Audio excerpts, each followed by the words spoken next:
They were dancers. Their whole lives, nearly. They were dancers who taught dance, and taught it well, as their mother had. Every girl wants to be a ballerina. That's what their brochure said, their posters, their website, the sentence scrolling across the screen in stately cursive. The Durant School of Dance, established 1986 by their mother, a former soloist with the Alberta Ballet, took up the top 2 floors of a squat, rusty brick office building downtown. It had become theirs after their parents died on a black ice night more than a dozen years ago, their car caroming across the highway median.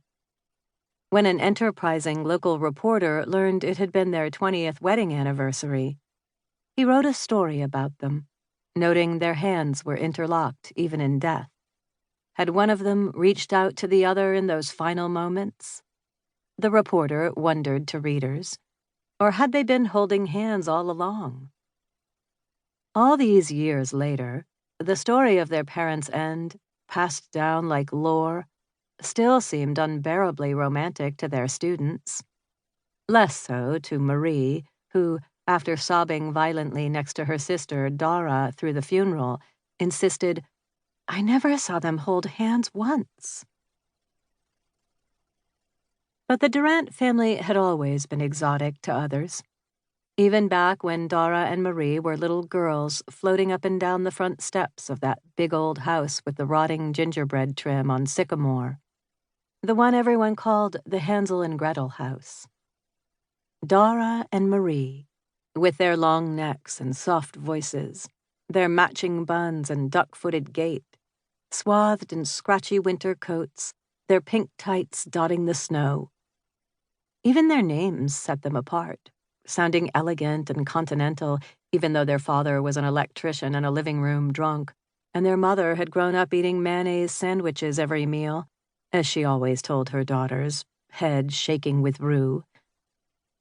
From kindergarten until 5th and 6th grade, Dara and Marie had attended a spooky old Catholic school on the East Side, the one their father had insisted upon, until the day their mother announced that, going forward, she would be giving them lessons at home, so they wouldn't be beholden to the school's primitive views of life. Their father resisted at first, but then he came to pick them up at the schoolyard one day and saw a boy, the meanest in 5th grade, with a birthmark over his left eye like a fresh burn, trying to pull Marie's pants down, purple corduroys to Dara's matching pink. Marie just stood there, staring at him, her fingers touching her forehead as though bewildered, transfixed. Their father swerved over so fast his Buick came up on the curb. The grass. Everyone saw. He grabbed the little boy by the haunches and shook him until the nuns rushed over. "What kind of school," he wanted to know, "are you running here?" On the car ride home, Marie announced loudly that she hadn't minded it at all, what the boy had done. "It made my stomach wiggle," she said much more quietly to Dara in the back seat. Their father wouldn't talk to Marie for days.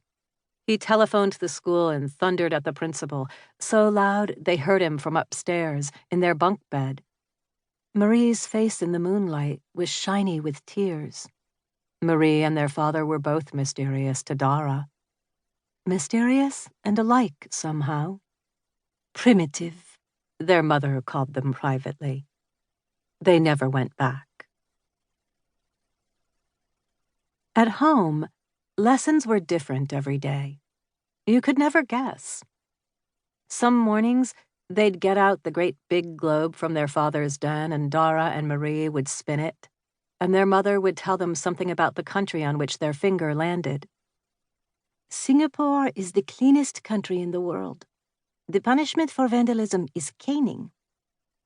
Sometimes she had to look things up in the mildewed encyclopedia in the den, its covers soft with age. Often it seemed like she was making things up. "In France, there are 2 kinds of toilets." And they would laugh about it, the 3 of them, their private jokes. "We are 3, their mother used to say. They were 3 until they were 4, but this was before Charlie came and all of that.